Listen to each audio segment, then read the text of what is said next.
La Jornada Zacatecas TV, un espacio de libertad. Pues sean bienvenidos, buenos días, gracias por estar de nueva cuenta aquí. Fue difícil el cambio, ahí Aeroméxico nos la jugó feo otra vez, como de seguro saben cómo lo aplica. Pero bueno, ya estamos aquí en la reactivación de los foros de libertad, y qué mejor con Rafael Cabrera, ¿no? Este destacado periodista, joven, con las características que nos gustan y con las que tenemos en la Jornada Zacatecas, y en la presentación de algo que cuando yo lo vi se me hizo muy extraño, que por la juventud de Rafael y también por la profesión que es periodista, pues nos hablara desde el lado literario y sobre una personalidad como Elena Garro. Así que nos dimos a la tarea de contactarlo para ver si podía venir a presentar su libro Debo olvidar que existí, sobre Elena Garro, ¿no? Yo le decía que era la escritora maldita, ¿no? Lo primero que buscas de Elena Garro en internet pues es que fue informante de la CIA, que fue una traidora, que engañó a Paz, y pocos hablan de su obra, tanto literaria como en la parte de teatro.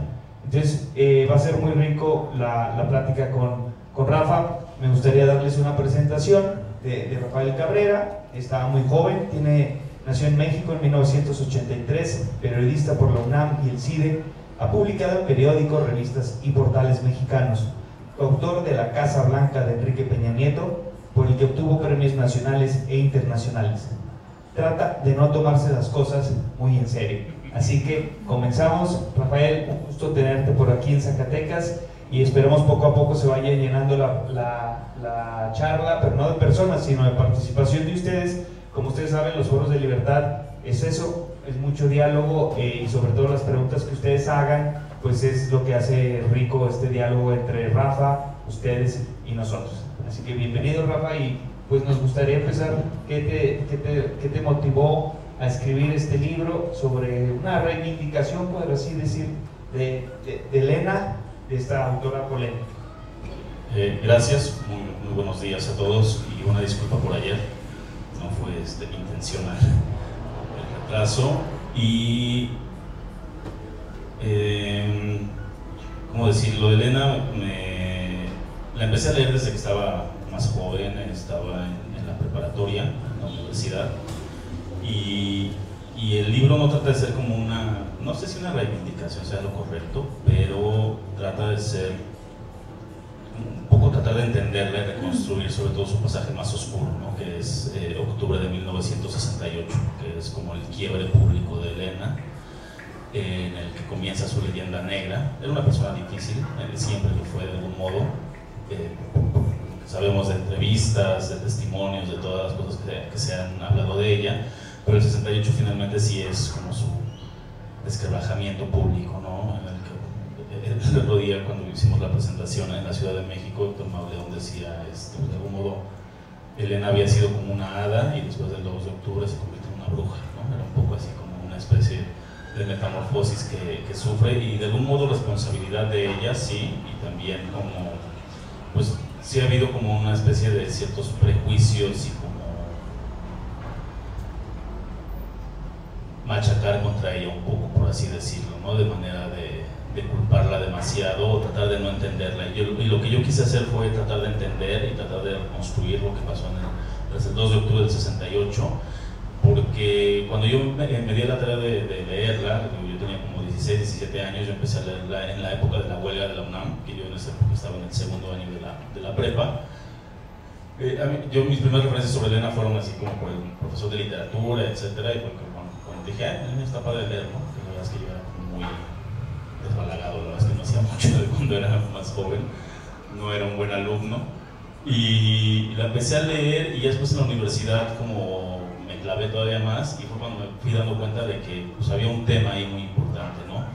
Y era un tema como de que siempre se hablaba de Elena sobre la traidora, sobre lo que había pasado en el 68, sobre la delatora, que era como la malinche, ¿no? de los intelectuales mexicanos, pero nunca nada me explicaba a detalle o como con lógica qué había pasado, ¿no? Y yo de algún modo quería saber todo, sin un afán un tanto chismoso y morboso en ese momento, pero poco a poco digamos que fui dándole un poco de estructura, por así decirlo, para tratar de entender pues, qué había pasado. Y el libro pues básicamente reconstruye o trata de reconstruir el periodo 68-72, que es la época en México y entre Estados Unidos de Elena, y aunque son los años difíciles, en realidad los años más complicados de Elena ocurren en España, entre el 74 y el 80, que es cuando Elena Garro, que había sido una mujer del mundo, ¿no? De mucho, si no de mucho dinero, pues sí de una posición bastante cómoda, y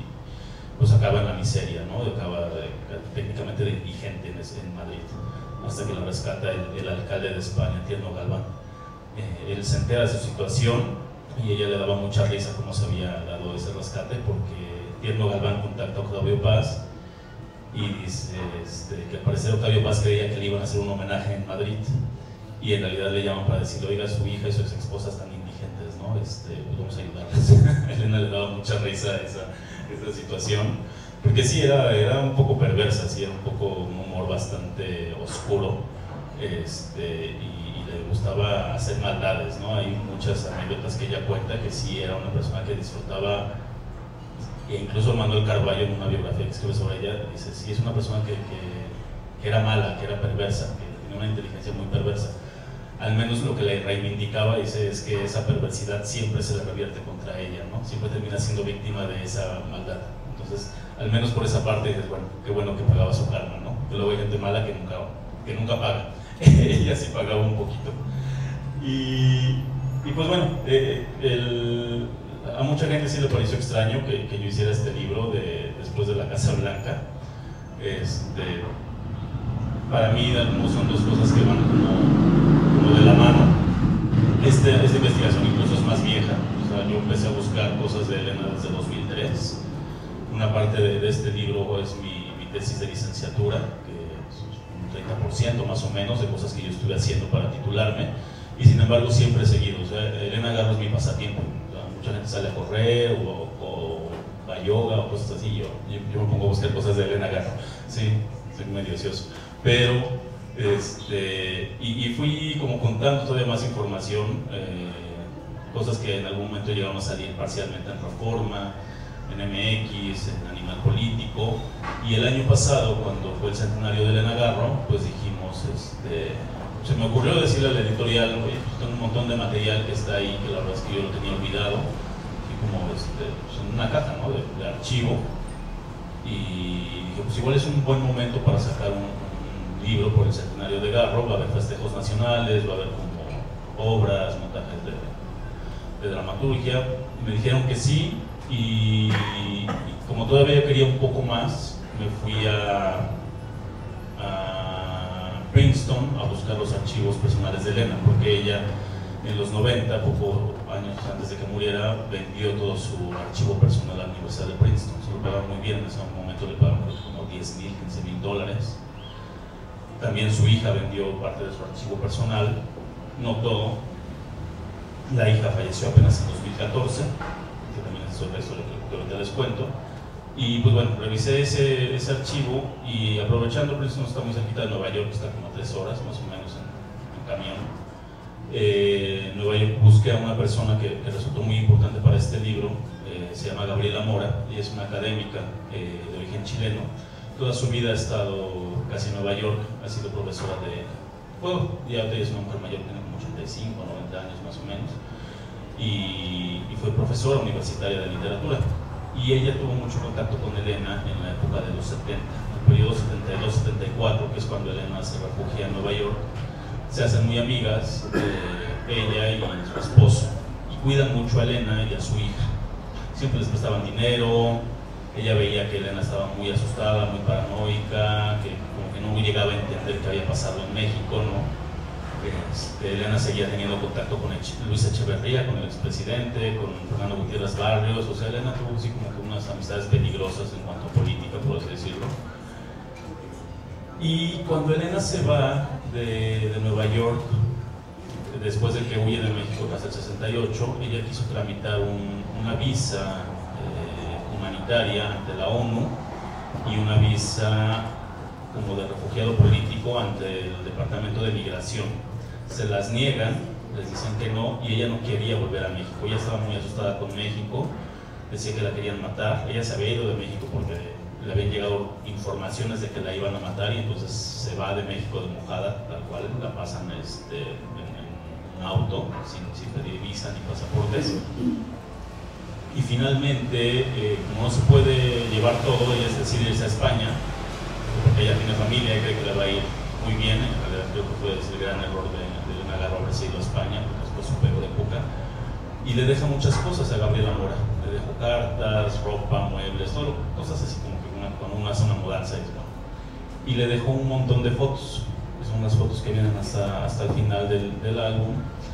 Yo fui a ver a esta señora, Gabriela Mora, estuvimos platicando y me dijo en un momento, pues, si quiere revise mi archivo, a ver qué encuentra, qué le sirve. Me puse a revisar y había cartas, había traducciones, cosas que yo ya conocía de algún modo. Gabriela Mora publicó un libro creo que es el libro más fuerte sobre Elena Garro, que se llama Correspondencia con Elena Garro, y son unas cartas así francamente horribles. Es un libro totalmente oscuro porque es Elena Garro ya, son cartas escritas con hambre y con sangre y con odios, así como que la parte más, sí, la verdad es que es un libro que nada más casi consulto cuando es necesario y lo alejo porque sí es muy muy fuerte, así contamina, ¿no? Y había unos sobrecitos, de estos sobres como amarillos, ¿no? Pues papel manila, creo, no sé, los de hilo rojo. Y había un montón y estaban las fotos y empecé a buscarlas y eran fotos inéditas, yo nunca las había visto, de Elena Garro, ¿no? Y Elena Garro había sido muy guapa de joven, ella fue bailarina, estudió danza, traje de baño, fotos de Bioy Casares, el escultor argentino que fue su amante, de Octavio Paz, de su hija, un montón de fotos, eran como 100 fotos más o menos y varios negativos no revelados. Y yo la verdad es que tramposo empecé a tomarle fotos a las fotos con mi celular. O sea, sí, no sé, pero un poco tramposo porque dije, la verdad es que no sé, o sea, tenía claro que yo no podía usar ese material, ¿no? Que no estaba autorizado, pero dije, bueno, quiero tener un registro para mí al menos, cualquier cosa, pues yo tengo algo así, ese respaldo. Y en un momento llegó Gabriela Mora y me dijo, ¿cómo vio el material? Me dijo, está increíble, ¿no? O sea, pues las fotos, la verdad es que nunca las había visto. Me dice, se las regalo, o sea, yo ya no las voy a utilizar, esas fotos están en mi casa todavía, con la promesa de que yo las entré al archivo de Princeton como para completar un poco el archivo más de Elena Garro, ¿no? Elena Garro es como una especie de rompecabezas que está disperso por muchas partes. Es un personaje muy difícil en ese aspecto. Si uno busca, digamos, la comparación más evidente, Octavio Paz fue un funcionario público, su archivo está en la Cancillería, en el archivo público, fue embajador, entonces hay como muchas fuentes muy fáciles, por así decirlo, de armar, ¿no? Todo su archivo personal lo tiene su viuda, ella da permiso a Sheridan o a gente como de toda su confianza para tener acceso a sus archivos, pero es un personaje, digamos, muy ordenado, ¿no? Que sabemos dónde buscar. Elena Garro, por el contrario, está así, es como una especie de piedra que uno avienta y se rompe y vuelve a armar. O sea, es casi un personaje un poco imposible, ¿no? Sobre todo por las diferentes versiones que hay de sí misma, ¿no? Que ella misma son muchas Elenas al mismo tiempo y son tantas etapas y son tantos años que se vuelve realmente muy complicado, ¿no? Y durante muchos años pues ella no fue, no era escritora, ¿no? Ella se dedicó como a ser esposa de Paz básicamente y andaba como que en la vida, ella misma lo decía, que había sido una mujer muy frívola en algún momento, que se la pasaba de fiesta en fiesta y en cócteles y pues sí, o sea, como que en la vida social, por así decirlo, y no había tenido la oportunidad de escribir ni de desarrollar su carrera. Es hasta los 50, 60 que ella como que despunta, y el periodo más importante de Elena pues se viene, digamos, entre el 50 al 68, ¿no? Pero la parte más productiva más o menos es del 57, cuando publica su primer libro de teatro, hasta el 68, ¿no? Esos 10 años, digamos, son los de la alta producción de Elena Garro en cuanto a periodismo, artículos, guiones cinematográficos, presencia pública, etc. Y cuando ya había logrado ser una mujer independiente, que se mantenía a sí misma, que ganaba bien, era una mujer que le gustaban los lujos, ¿no? no, era una pésima administradora, es como, yo creo que tendría la maldición del dinero, porque todo lo consumía, no tenía como que conciencia de ahorrar, de administrarse. Entonces ella misma contaba que cuando llegaba el cheque de Octavio Paz, de la pensión que les daba a ella, y eran otros tiempos, en aquellos tiempos pues sí, el hombre tenía que mantener todavía a la mujer divorciada, ¿no? Ahorita ya cada quien se separa y pues ya cada quien las vidas. En ese momento eran otros tiempos, él tenía que dar todavía una pensión, y ella contaba que llegaba el cheque, era como de $400, y ellas se iban a gastarse el dinero y se compraban ropa de lujo en Polanco. A ella le gustaba vestir Chanel, Dior, o sea, abrigos de pieles, no tenía ninguna conciencia. Decía, después ya no tenían para comer, y ella decía como que no había un interés por la comida. Entonces decía que terminaban comiendo tlacoyos o tortillas con frijoles. Era así como que era muy flaca y no le importaba la comida. O sea, incluso si uno lee los libros de Elena Garro, la comida en realidad no aparece nunca, no es un lujo, no es algo como que diga, ay, qué rico, ¿no? Como a veces yo soy muy goloso, entonces sí digo, ay, quiero probar eso, ¿no? Ella no, la comida solo aparece en el caso de Elena Garro cuando es hambre. Es la única presencia, ¿no? Cuando es ya la hambruna o no tener que comer o tener que andar. Ella contaba que en España vivían de café, de latas de frijoles, y era lo que comían durante mucho tiempo, ¿no? Decía, ya la carne, las verduras ya es algo que pertenece a otra vida, ¿no? Era muy fuerte esa parte.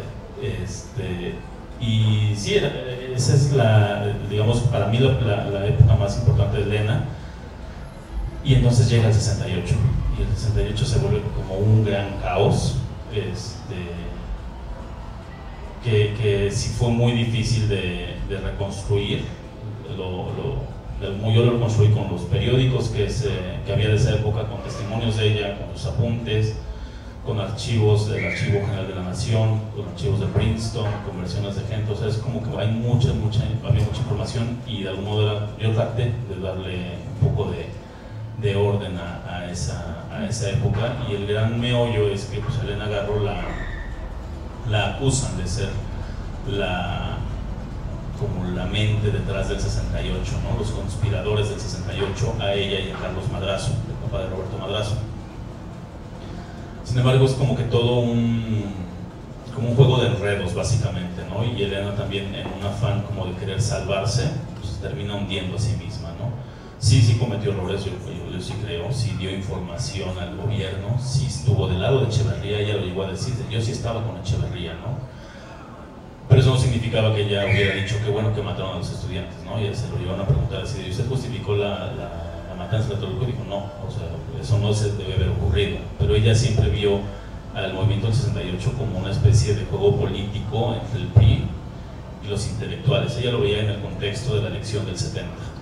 Y ella siempre creyó que los intelectuales estaban armando el movimiento del 68 como para escalar políticamente, y siempre se los dijo. Ella tenía una muy mala relación con los intelectuales. Uno hubiera pensado que pues, son los 60 y es como dices, bueno, la izquierda, todos los intelectuales. No, en realidad ella era una mujer conservadora, ¿no? Ella siempre dijo, yo soy guadalupana, soy católica, soy monárquica, yo no creo en la democracia. O sea, era una mujer conservadora totalmente. Y sin embargo decía cosas muy buenas, y sí era muy crítica, ¿no? Y ella siempre vio a los intelectuales como trepadores, básicamente. Hay una entrevista muy buena que le hizo Elena Poniatowska a Garro, es del 62.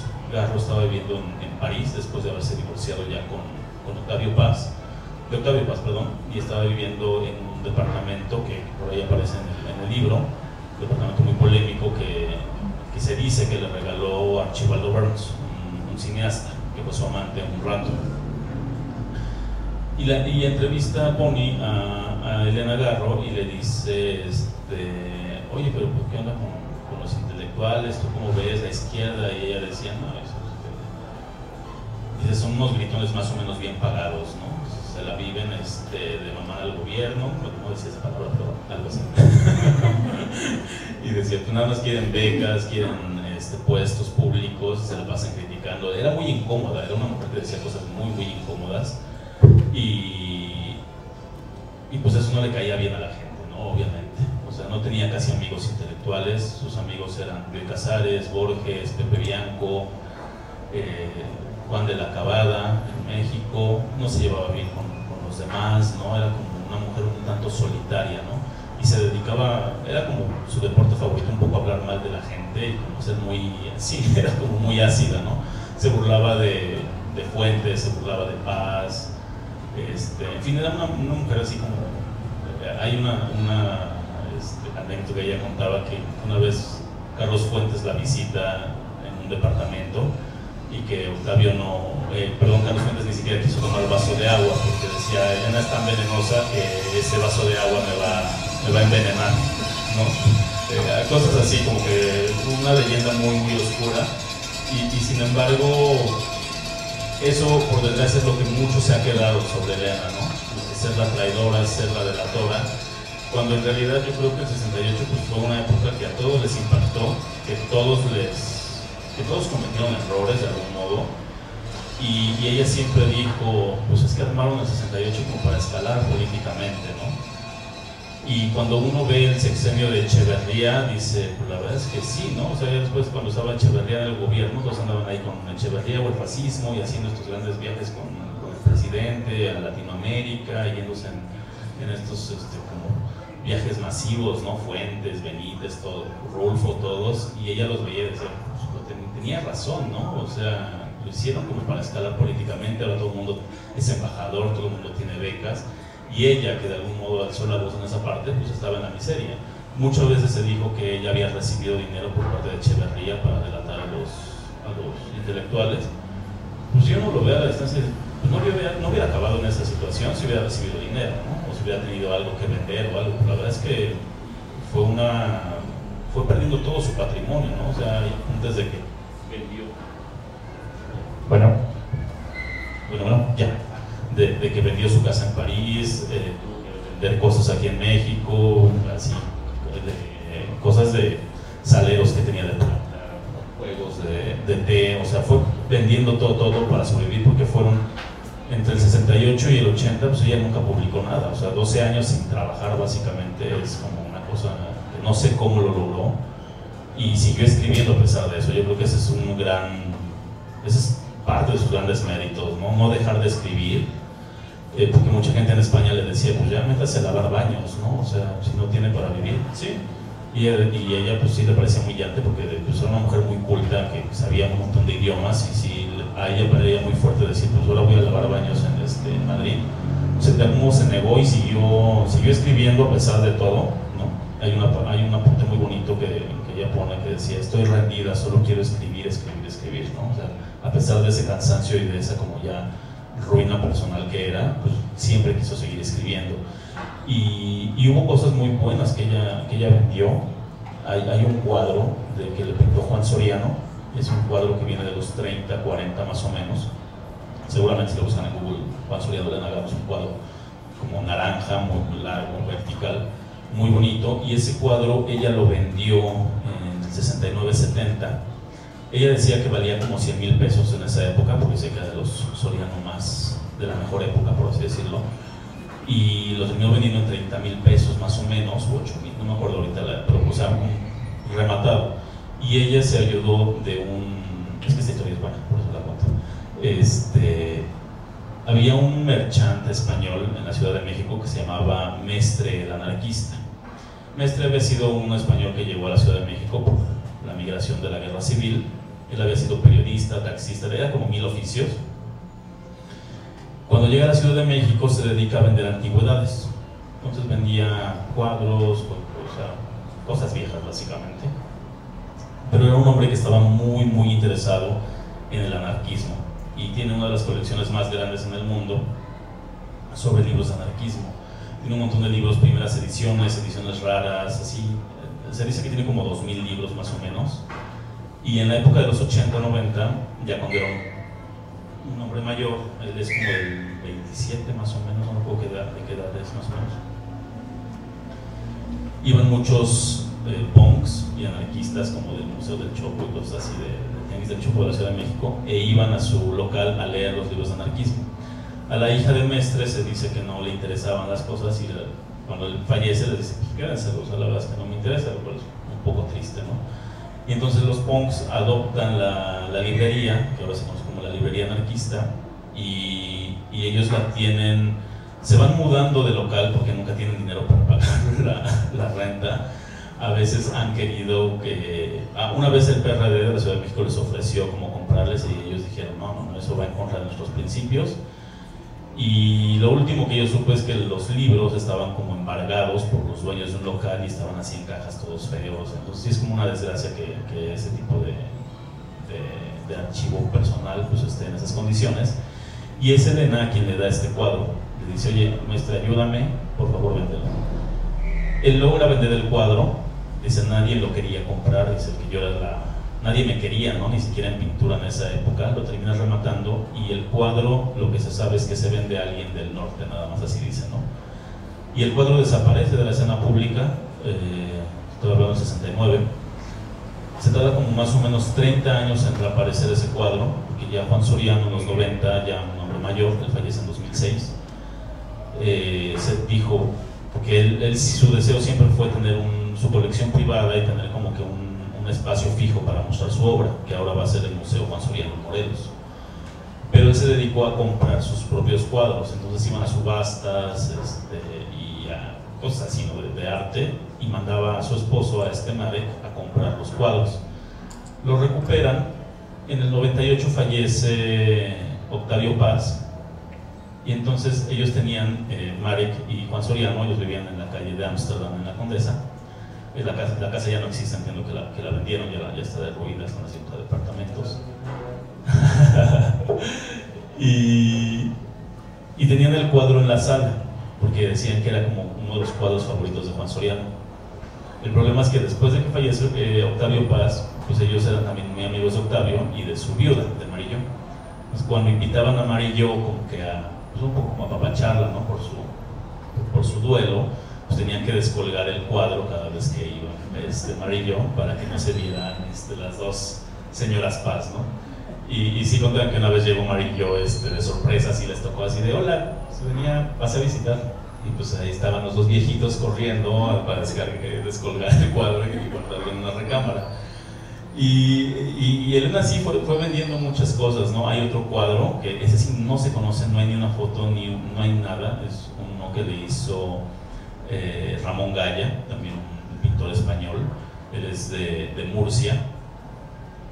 Hay un museo en Murcia, en la zona de Oviedo, a Gaya, nunca se ha conocido, ellos no conocen el cuadro, no tienen ni idea. Incluso contacté a un doctor español que hizo una tesis así enorme sobre él y que después convirtió en libro su tesis de doctorado. Dice, no tengo idea, sé que fue amigo de ellos, de Octavio y de Elena, dice, pero no tengo idea de dónde está el cuadro. Porque sabes que Elena lo vendió en los 70 igual para tener para comer. De ese está perdido. Y hay otro muy bonito, que no viene aquí, bueno, vienen las citas. En los 40, 50 también le hacen un retrato muy bonito, José Antonio Peláez. Él era el hermano del escritor Francisco Tario. Nada más que Tario se había cambiado el nombre, Peláez mantuvo su apellido español. Y este retrato es muy bonito porque pertenece a un libro, más que un libro, es como una especie de carpeta. Son como los retratos sueltos que vienen y se llaman 21 mujeres del México actual, o algo así se llama el libro, no me acuerdo ahorita, es del 50 y tantos el libro.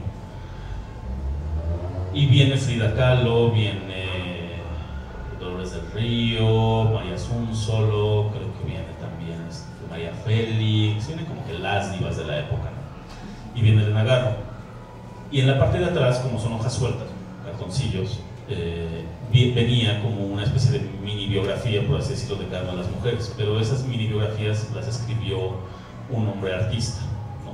Entonces la de Frida, pues obviamente fue escrita por Diego Rivera, y así, ¿no? Octavio Paz no escribió la de Elena, lo cual no me parece extraño.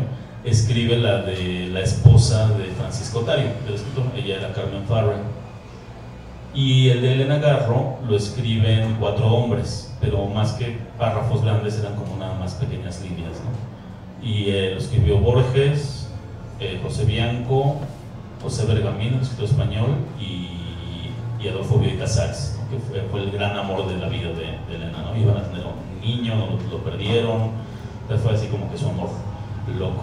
Y es muy bonito la dedicatoria que le pone Bioy Casares, porque dice: Elena, la más feliz aventura de la creación. Es como muy tierno, la verdad, ¿no?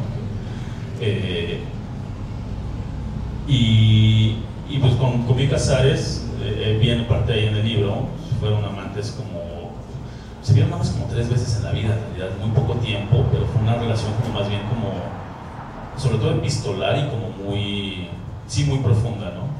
Y se escribieron cartas como durante 20, 30 años, o sea, desde los 40 hasta el 72, ahí es cuando se les acaba el amor, porque antes de que Elena Garro escapara de México en el 72, ella hizo varios pasos, y ya voy al punto, perdón, estoy como divagando.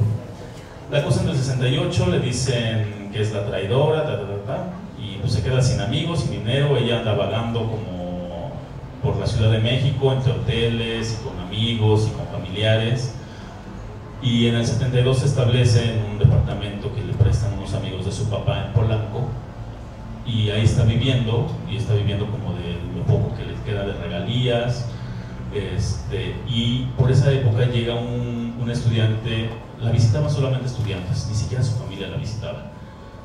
Y un estudiante le dice: oiga, pues es que hay rumores como de que la van a matar. Ella se asusta muchísimo y dice: no, pues ya mejor me largo, ¿no? Y además no tenía dinero, vende su departamento en París. Y lo que hace ella es pone un testamento que está todavía en la Ciudad de México, dándole toda su obra a Bioy Casares, y acusa al gobierno. Dice: si me pasa algo, es culpa del gobierno, porque no ha dejado de acosarme desde el 2 de octubre, porque me acusó de ser la autora, me han estado hostigando, Y después tenía varios gatitos, eran 4 gatitos, siempre tuvo muchos gatos. Al final le gustaban los gatos, o sea, lo que se cuenta es que fue por la hija más que ella, como que le gustaban más los gatos, y ya de ahí tanto Octavio como Elena se enamoraron de los gatos. Y lo último, yo entrevisté a Elena Paz Garro en 2014, como un mes antes de que falleciera, y me dijo que en ese momento tenía como 38 gatos, porque además para ella era como esterilizarlos era como muy agresivo, entonces ellas no esterilizaban a sus gatos. Entonces era una cosa así como muy sí, pues igual es como gente de otra época, ¿no? Que sí querían que encaparlos era como atacarlos. Entonces mandan a los gatos a Argentina. Los van a recibir al aeropuerto Borges, Pepe Bianco, Bioy Casares, creo que también Silvina Ocampo, o sea, todas las personalidades de Argentina van a recoger a los gatos de Elena Garro. Y la promesa de Bioy Casares era que los gatitos los iba a tener en su casa, en Recoleta, y él le miente y en realidad los manda como una finca. Él era un hombre muy adinerado, como de estas grandes familias de Argentina que tenían sus propiedades, y manda ahí a los gatos y los esteriliza. Y Elena se entera, y bueno, es un drama así de cómo hacerle eso a mis gatos. Ahí dice, en ese momento se me murió el amor. Dice, o sea, todo lo que alguna vez lo amé, así seco, ¿no? O sea, por los gatos, básicamente. Y ella contacta también a una familia que era como cercanos al entonces regente de la Ciudad de México, se llamaba Octavio Santíez en ese momento, el regente. Y ellos tenían una empresa de mudanzas, y ellos hacían mudanzas como intercontinentales o entre países, ¿no? Entonces ellos hacían como básicamente mudanzas como para gente de consulados o de embajadas. Entonces se pasaban de Canadá a México, o sea, hacían grandes mudanzas, ¿no? Y ellos le dicen: no, que nosotros la ayudamos. Vacían la casa de Elena Garro, el departamento, las meten en estas cajotas de mudanzas, las meten en una bodega, se quedan en México, la Ciudad de México, todas sus cosas. Incluso a mí la familia me mostró toda la lista, y era una cosa como muy mundano, ¿no? Porque era la lista así de refrigerador, 5 sillas, trastes, cubiertos, como que uno no piensa en esas cosas de los artistas, ¿no? Pero pues era así como que era la casa, ¿no? La lista eran varias hojas.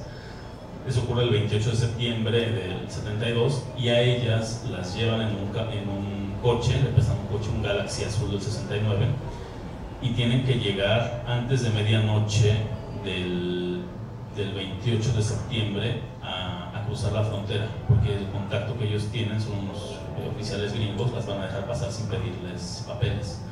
Entonces salen desde temprano de la Ciudad de México y recorren hacia toda velocidad todo, se pierden por Monterrey, logran pasar y las dejan, creo que por Texas, y ya de ellas agarran camino a Nueva York. Y esa historia siempre, incluso Octavio Paz de algún modo siempre llegó a decir que era falsa, siempre decía esas historias como de misterio que inventa la señora, cómo las dejaron pasar sin visa, sin nada, es una fantasía, porque siempre sobre él agarró ahí como el hecho de que es una señora mitómana y que inventaba y que era exagerada. Y sin embargo, esa parte sí fue real, o sea, la familia conservó los papeles, entonces la familia decía, pues claro, o sea, eso nosotros lo vivimos, ¿no? Y de algún modo este libro, yo veía los apuntes de Elena y no quería darle la razón, no quería darlo por sentado de que, sí es verdad lo que dijo Elena, más bien mi trabajo, lo que quise hacer fue comprobar lo que ella había dicho. Fue un gran trabajo contactar como que a toda la gente, porque ya habían pasado, van a ser ya casi el próximo año son 50 años del 68, entonces había gente que ya había fallecido, gente que ya estaba muy mayor.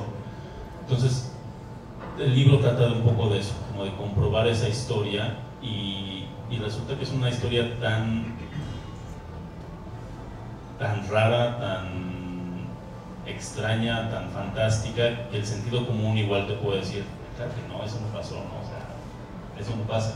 Resulta que sí fue verdad, ¿no? Y yo creo que es parte como de la grandeza del personaje de Elena, porque dices, wow, o sea, todo lo que vivió, realmente es un personaje como fuera de serie, porque si uno ve como la vida de los artistas mexicanos, pues igual no se metieron en tantos problemas, ¿no? O sí tuvieron cosas, pero como que es quizá una vida un poco más tranquila. Ella sí fue como que el extremo y fue lo salvaje, y a pesar de eso, su obra es como una de las grandes cumbres que tenemos, ¿no? Y es una obra muy solar, es muy poética, no es una obra, digamos, que a pesar de la violencia que ella vivió, no es una obra que explore la violencia en un sentido como vulgar o algo así, ¿no? No le gustaba a ella ser como grosera en cuanto a escribir sí, no sé, o sea, como a veces esta literatura que hace como una apología del narco, ¿no? Y como que a mí no me gusta.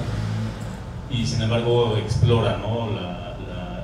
La miseria y todo de una forma muy, muy bella. Entonces sí es como, yo siempre digo que Elena es como una especie de eclipse, ¿no? O sea, sí te muestra la luz y la oscuridad, y es así como que sí te pega bastante, y sobre todo un personaje público, ¿no? Y de esas dimensiones, sí resulta un personaje pues bastante adictivo, ¿no? Pero también, como cualquier adicción, llega un momento en que dices, ya, esto ya me está haciendo daño.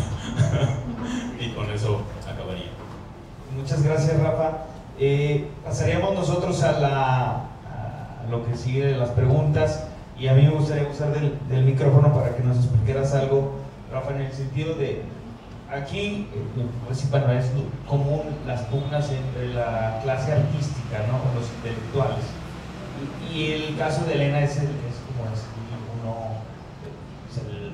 mayor, ¿no? De un linchamiento. Pero tú, ¿cómo ves la relación, quizás no tenga que ver con tu libro, pero actualmente, de la relación de los intelectuales, artistas, con el poder? Ella en casi todas sus obras, incluso en las obras como meramente de ficción o que no tenían que ver con política, porque tiene varias etapas, ¿no? Está la etapa como dedicada al campo, la etapa extranjera, ¿no? Que es obra como en Francia, en España, su etapa como de el México moderno, por así decirlo, ¿no? México en los 90, y la etapa ya más, o sea, son como que varias facetas en su obra. Y sin embargo, en todas siempre hay una exploración sobre los artistas y el poder, o los intelectuales y el poder. En casi todos los cuentos, así los más fantasiosos, siempre hay una reflexión, e incluso ella en sus apuntes personales, sus diarios o entrevistas, siempre fue como una especie de un poco obsesionada con el papel del intelectual en la vida pública. Hay una entrevista muy bonita que ella dio en el 64, para mí es como que la mejor entrevista que ella dio antes del 68, que después de eso hay muy buenas entrevistas, ¿no? Pero en esa es como Elena en su cumbre como persona creativa, y ella decía el escritor tiene que ser la conciencia de su tiempo, dice, o no es escritor. Y ella hace ahí todo una reflexión, ¿no? De que, o sea, no solo tiene que ser como forma, dice, forma es fondo, y el lenguaje también que utilizan los escritores también te está hablando de una época y de muchas cosas, ¿no? Entonces sí, ella tenía conciencia de esa parte. Y a lo largo de toda su obra siempre ella hizo como esa reflexión de qué tan cercano tiene que estar el artista al poder. Y yo creo que lo hacía porque ella veía a Octavio Paz, ¿no? Porque ella vivió con Octavio Paz. Entonces ella de algún modo, ella no sé si sea su némesis, pero sí es como un poco una parte complementaria para entender también a Octavio, ¿no? Porque de algún modo también Elena representa quizá la parte más oscura de Octavio, no en un sentido negativo hacia ella, sino hacia él, ¿no? Y por ejemplo, cuando ella habla de Octavio Paz, siempre lo muestra, hay muchos cuentos basados en él, y siempre lo pone como un poeta, así de que le importaba la libertad y el amor, pero pues siempre anda como de salamero en la política, ¿no? Y siempre que lo pone dice, ay, mi carrera, la vas a destruir, ¿no? O sea, lo pone lo ridiculiza siempre, ¿no? Porque ella decía, pues hablas de libertad, hablas de poesía, todo, pero pues te la pasas como escalando políticamente. Entonces yo creo que esa parte, ahora lo voy a entender un poco más, ella lo hizo por ver a Octavio, ¿no? Cómo iba ascendiendo políticamente, pero también al mismo tiempo su carrera de poeta, que es como una especie de contradicción casi, ¿no? Un poco. Y no sé, o sea, ahorita pues también, o sea, muchas cosas que ella decía sobre los intelectuales, pues yo creo que todavía aplican, ¿no? Te digo que en esta entrevista con Poniatowska les decía gritones más o menos bien pagados, y Poniatowska decía, bueno, pero al menos son de izquierda, y ella así de, ¿y qué tiene? O sea, sí, básicamente se la viven pidiéndole trabajo al gobierno y del mismo tiempo lo están criticando en los artículos, o sea, no son como consistentes, ¿no? Pero son errores que también ella cometió. Ella siempre dijo que los escritores estaban muy cerca de los políticos. Ella fue súper amiga de Carlos Madrazo, de Rojo Gómez, de Agustín, Norberto Aguirre Palancares y de otros, ¿no? Entonces también ella fue una parte muy cercana al oficialismo priista de la reforma agraria. Ella siempre fue así de que hay entrevistas en las que solo habla de la reforma agraria, que hace Elena Garro hablando de la reforma agraria. Estaba súper metida, ¿no? Porque ella sí estaba así de que le entreguen la tierra a los campesinos. Ella fue súper defensora de Rubén Jaramillo, lo conoció, le afectó mucho cuando lo matan, y ella siempre culpó a López Mateos, porque decía, o sea, no matan a un personaje así si no es con la orden del presidente. Ella decía que México es tan controlado por el presidente. En México no se mueve la hoja de un árbol sin la orden del presidente, ¿no? O sea, ella como que entendió mucho el poder, y sobre todo Felipe Ángeles, esta obra de teatro que es enorme, es muy grande, es teatro documental, que fue la primera obra que ella escribió. Pues habla de eso, ¿no? De la traición de la Revolución Mexicana, de cómo se termina devorando a sí misma, y con el homicidio de Felipe Ángeles. Entonces creo que ¿secretarias? Órale. ¿Sí? Es de Hidalgo, ganó aquí. Ah, la batalla de Tlaxcala.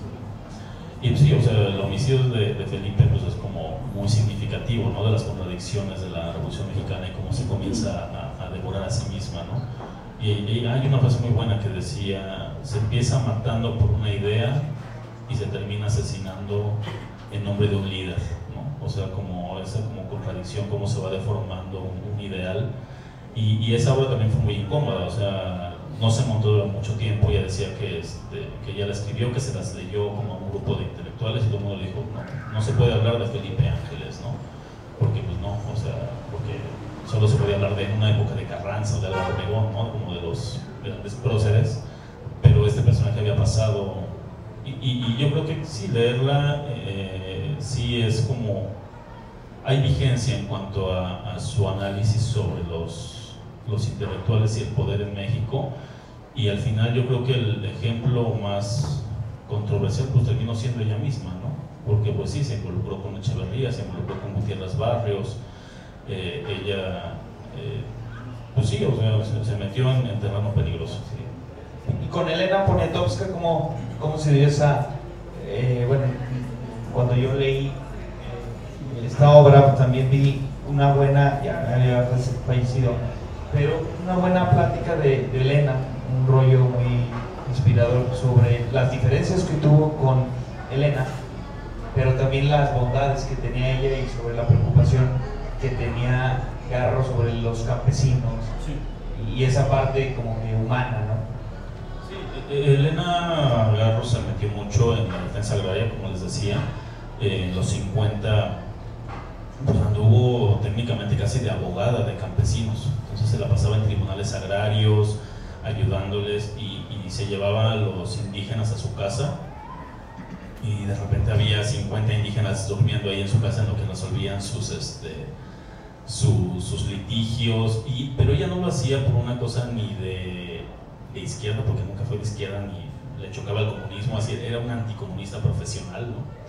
Y era muy raro porque después su hija anduvo con uno de los líderes cubanos, Roberto Fernández Ratamar, el poeta, muy cercano al Che y a Fidel Castro, fueron amantes, ¿no? Y también la hija era súper anticomunista y era como, ¿qué hace siendo amante de este hombre? ¿No? O sea, casi se iban Elena Paz Garro casi se va a Cuba a seguirlo. Estaba llena de contradicciones y creo que eso es un poco parte de lo fascinante que es Elena Garro. Y ella no, o sea, ella se mete a la defensa agraria. Yo creo que un poco más por culpa. Ella contó alguna vez que estaba en su casa en Las Lomas y que llegaron unos campesinos a pedirle ayuda, y que ella dice, los vi pues, tan fregados, con sus ropas tan mal estado, descalzos, dice, con los pies todos sajados, dice, parecían madera sus pies, y dice, y yo ahí dice, me sentí mal, dice, porque yo me he dado la gran vida a costa del gobierno y hay gente que se está muriendo de hambre, dice, y entonces empecé a defenderlos. Entonces era un poco más como por culpa católica, ¿no? Y por deber, no tanto por una convicción política, ni anticomunista, ni nada, comunista, ni nada, o sea, era como, esto es lo correcto, punto, ¿no? Entonces sí era como, pues sí, como culpa católica, por así decirlo, que ella se mete a la defensa, pero lo hace muy bien, ¿no? Gana litigios, logra que a los campesinos les regresen algunas tierras en la parte de Aguatepec, Morelos, se relaciona con Jaramillo, abren un periódico en Morelos que se llama Presente, se llamaba un periodiquito. Ella escribía ahí artículos para defender a los campesinos. Había uno que eran como los antecedentes de Banamex. Había un como el presidente, no me acuerdo cómo se llama ahorita, se me fue el nombre, pero era como el antecedente de lo que ahora es Banamex. Y este hombre había como que expropiado tierras de los campesinos para hacerse una finca, y entonces ella va y pone como unas especies de inserciones anónimas en los periódicos contra él.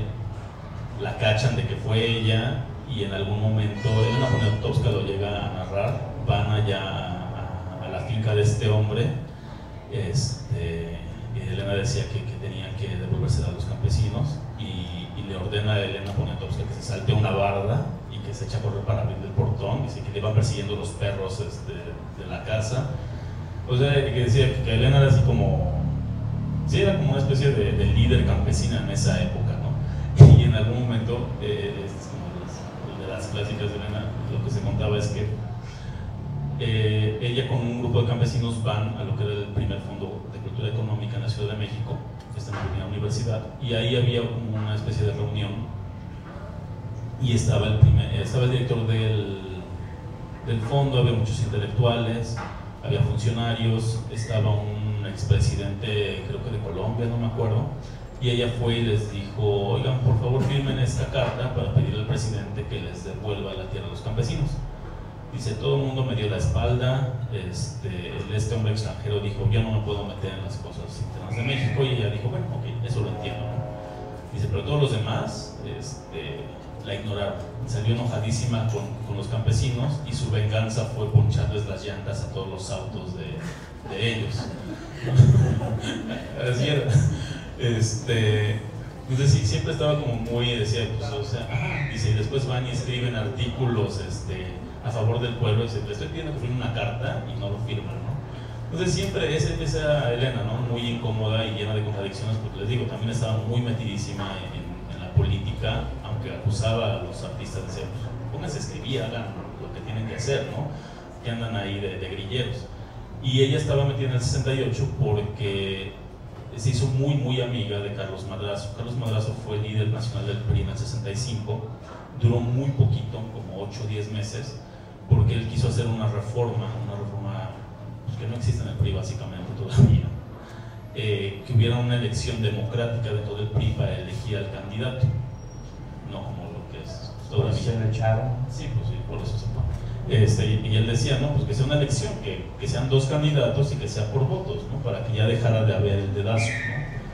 Pues obviamente no le gustó a nadie esa propuesta, menos a Díaz Ordaz, y pues Madrazo se va. Y él comienza a crear un movimiento que se llama Patria Nueva.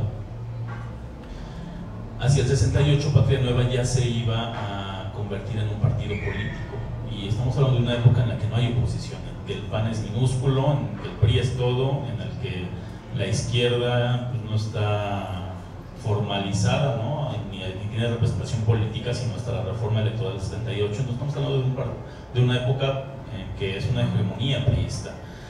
Y Madrazo quería volver a su movimiento, partido político, y Madrazo además había estado siendo seguido por la Dirección Federal de Seguridad, pues, como nuestra policía secreta en esa época, y lo estaban espiando, sus comunicaciones siempre lo estaban siguiendo. Entonces era como una especie de amenaza real para quien quería ser presidente, que obviamente era Echeverría, ¿no? Porque Echeverría es quien ordena ese espionaje. Y justo el día que se va a hacer la asamblea para llevarlo a partido político, llegan porros, destruyen la asamblea, a Elena la van y la amenazan en su casa y la quieren, ella dice que había como una bola de gente afuera, como porros, que le hablaron por teléfono, le dijeron que le habían puesto una bomba, se sale asustadísima y ya de ahí nunca regresa a su casa. Eso fue el 28 de septiembre, pues después viene el 2 de octubre. Y quienes son los acusados de crear todo el 68, pues es Madrazo y Elena Garro. Entonces, vemos cómo en el 68 de nuevo se mezcla también las acusaciones políticas con las acusaciones mediáticas, porque la reacción de Elena Garro ante esa acusación de que ella había sido la creadora del 68 para derrocar al gobierno, ella dice, yo no fui, pregúntenle a los intelectuales, o sea, pues ellos armaron todo, o sea, ellos firmaban desplegados, yo no, ¿cómo podría ser yo la responsable? Y eso se toma como la gran traición de Elena, ¿no? Decir, ella los delató, porque también ahí hay una parte importante y tiene que ver con el diario El Universal. Cuando ella hace estas declaraciones, está escondida en una pensión por el centro de la ciudad. Todos los diarios, si uno ve la merografía, nada más reproducen las palabras así como muy en general, fueron los intelectuales. Pero el Universal sale y da nombres, y dice, Elena Garro acusó a Rosario Castellanos, Carlos Monsiváis, Carlos Fuentes, por nombre. Pero nada más el Universal, es muy curioso cómo tergiversa, y ella siempre dijo, el Universal mintió, yo nunca di nombres, y era muy consistente esa parte de Elena, pudiera ser real o no, de decir, pues sí, los intelectuales eran responsables, porque ella incluso escribió un artículo que salió en agosto del 68, se llama El complot de los cobardes, y ella decía, son los intelectuales que están armando todo eso. Entonces en esa parte era como muy consistente Elena, pero cuando se ponen los nombres, y sobre todo en un escenario en el que no era lo mismo el movimiento del 68 después del 2 de octubre, o sea, ya cuando hay muertos de por medio, ¿no? Y con una ciudad totalmente apanicada, pues parecía que la acusación de Elena ya tenía un cariz penal, es decir, ellos son los responsables de estas muertes. Es una dimensión totalmente distinta, es decir, ellos están detrás del movimiento, ellos son, exacto, lo apoyan, ellos son los responsables de los muertos. Se vuelve muy grande la acusación, y es a partir de ese momento en que Elena se convierte en la traidora. ¿Alguna pregunta, compañeros? ¿Seguros? ¿No? ¿Hay preguntas? Sobre el trabajo periodístico, etc. Bueno, ahora seguimos pues con agradecerte, Rafa, por la charla sobre Debo olvidar que existí, y vamos a pasar a lo que se refiere a la cuestión periodística. También, si quieren quedarse aquí, vamos a hablar sobre el periodismo, las nuevas formas de hacerlo. Hay compañeros aquí, periodistas de La Jornada, de otros medios de comunicación también, por si son gustosos, para debatir, platicar sobre los retos del periodismo. Así que muchas gracias por su asistencia, por el cambio de día y de hora, pero bueno, lo importante es que estamos aquí dialogando con Rafa Cabrera. Muchas gracias.